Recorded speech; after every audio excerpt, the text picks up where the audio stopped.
Good day, grade 7. So how are you today? So for now, we're going to discuss about the conversion of metric unit. So let's start with the basic metric unit of length. So remember that the basic metric unit of length is what we call as the meter. So for example, we're going to convert the following. So it is said that convert 5 centimeter into millimeter. So in conversion of the metric unit of length, we're going to use the table. So we have 5 centimeters times, of course, we all know that 1 centimeter is equals into 10 millimeters. And then class, we need to cancel centimeter so that the metric unit left is the millimeter. And 5 times 10, and that will be 50. So therefore, 5 centimeter is equals to 50 millimeters. Okay class, so let us have another example. For example, we're going to convert 3,000 meter into kilometers. So you have 3,000 meters times, of course, we all know that 10 meters is equals to 1 decameter. Using our table, another times 1 decameter, 10 decameter is equals into 1 hectometer times 10 hectometers is equals into 1 kilometer. Now, let's do the cancellation. Cancel meter, meter, decameter and decameter, hectometer and hectometer. So that the unit left is the kilometer.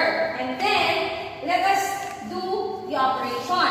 So, 3,000 divided by 10, and that is 300. 300 divided by 10, that is 30. 30 divided by 10, and that is 3. So, therefore, 3,000 meter is equals into 3 kilometer. So that is how you are going to convert the metric unit of length. So after discussing about the metric unit of length, so let us now have the metric unit of mass.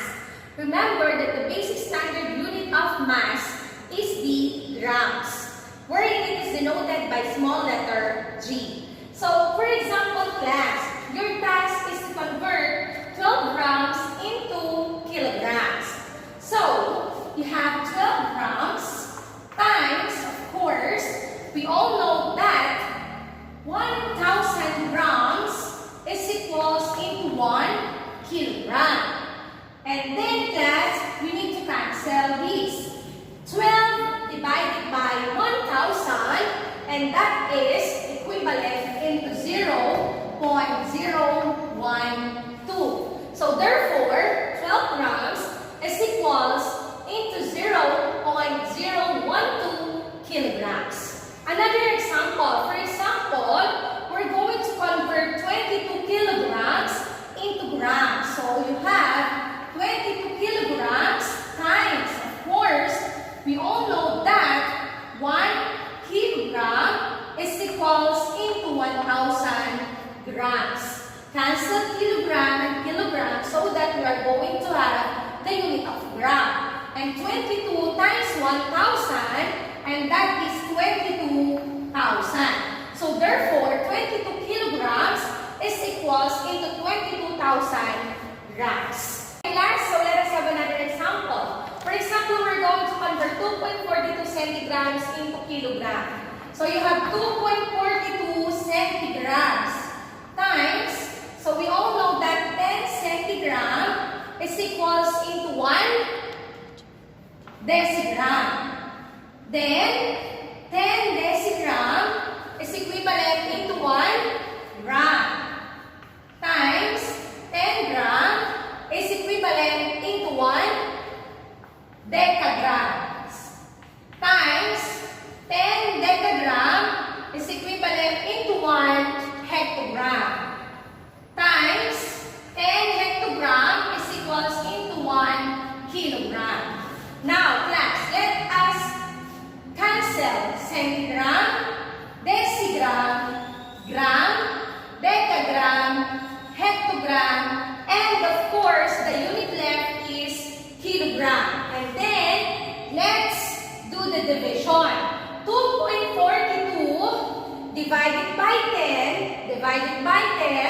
divided by 10, divided by 10, and another 10 is equals.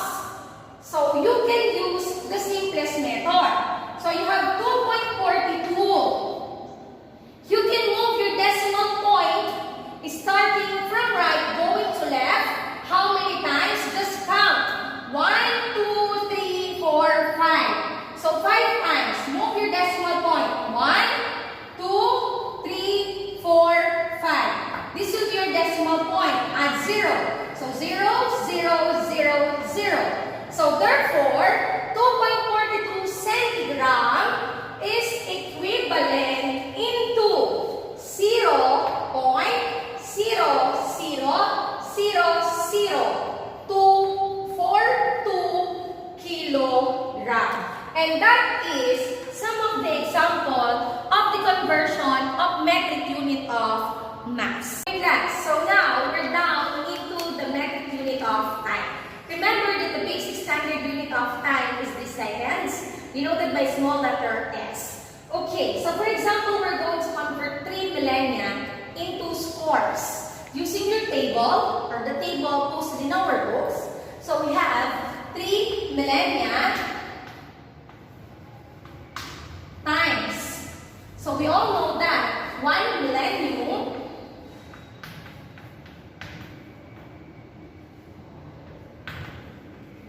is equivalent into 10 centuries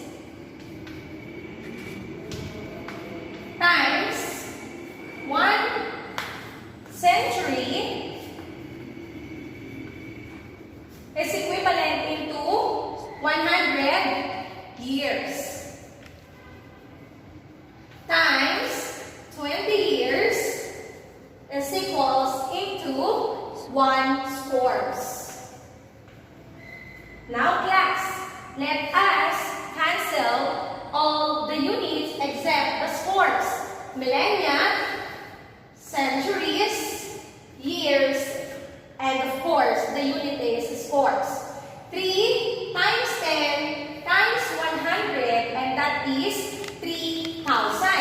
Divided by 20, and that is 150. So therefore, 3 millennia is equals to 150 scores. Okay class, let us have another example. For example, we're going to convert 36,000 minutes into days. So you have 36,000 minutes times, we all know that 16 minutes is equals into 1 hour.